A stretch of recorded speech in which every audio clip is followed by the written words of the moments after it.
البني آدم اللي بيبص على التصرف من بره بيفقد جزء كبير من وعيه، وبيفقد كمان إبداعه.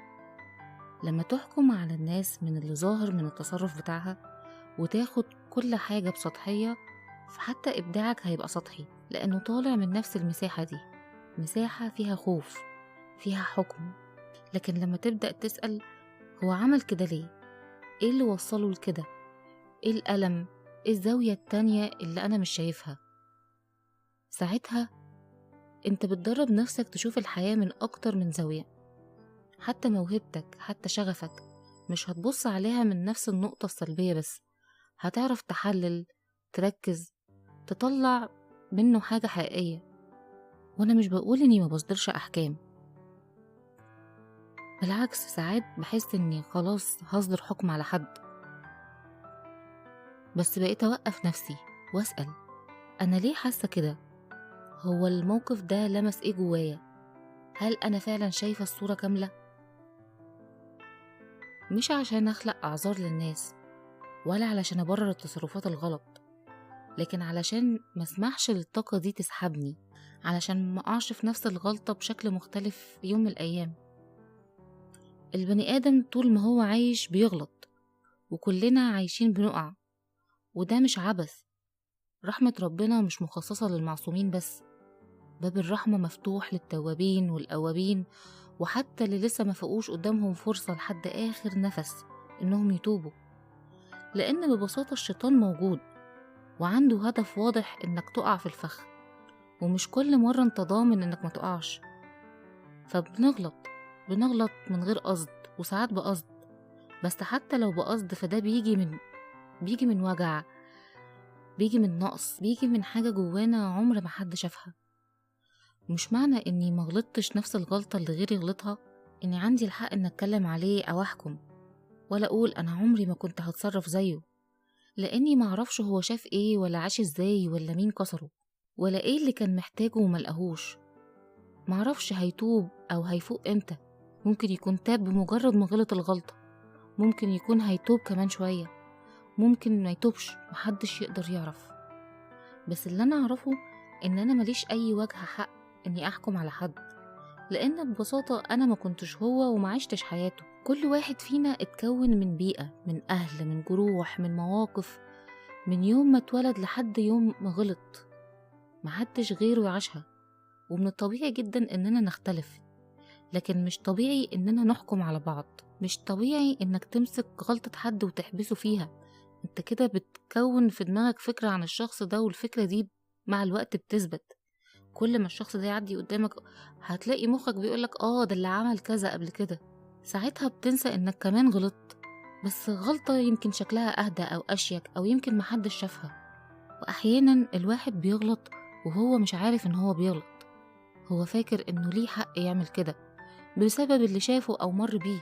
هديكم مثال: الأب اللي عايز ابنه يذاكر ويبقى دكتور، ومش عاجبه تصرفات ابنه، طريقة تسريحته، هدومه، دايما يتعصب ويزعق ويقول انت فاشل، انت مفيش رجا منك، ويبدأ يقارن بينه وبين ناس تانية.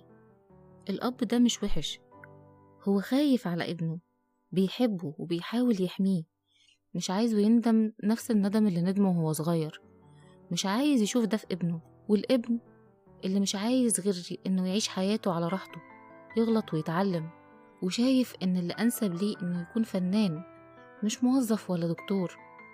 بيحس ان باباه بيكرهه، مش عايزه مبسوط، مش فاهمه، بيحب يخنقه، وانه مش عاجبه، عايز بقى يفصل ابنه على مزاجه. لكن هو بيدور على نفسه، بيحاول يفهم الحياة بطريقته. الاتنين عندهم وجهة نظر، الاتنين عندهم حق، والاتنين برضو غلطانين. بس مين فينا يقدر يقول ده يستاهل الحكم وده لأ؟ مين فعلا فاهم القصة كلها؟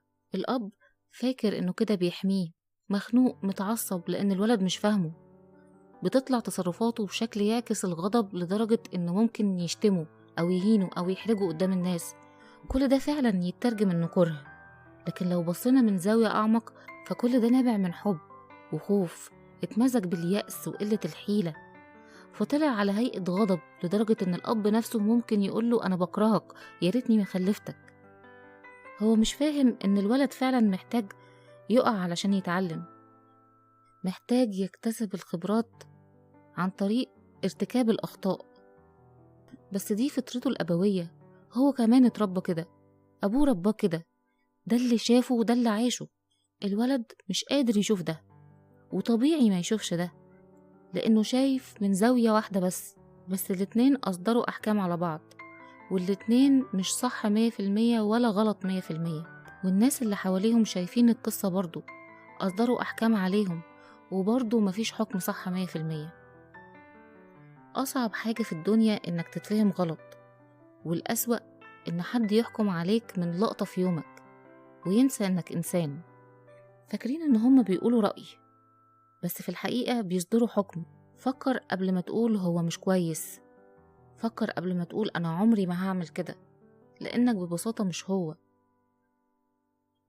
ودي كانت مجرد حكاية واحدة من ملايين الحكايات اللي بتحصل كل يوم، بغض النظر عن تفاوت الأخطاء الكبيرة والصغيرة. بس لو ركزنا شوية هنلاقي إننا مش بنتفرج بس، إحنا كمان بنحكم. وكل مرة بنحكم فيها على حد من غير ما نفهمه، إحنا مش بس بنقفل عليه، إحنا كمان بنقفل على نفسنا.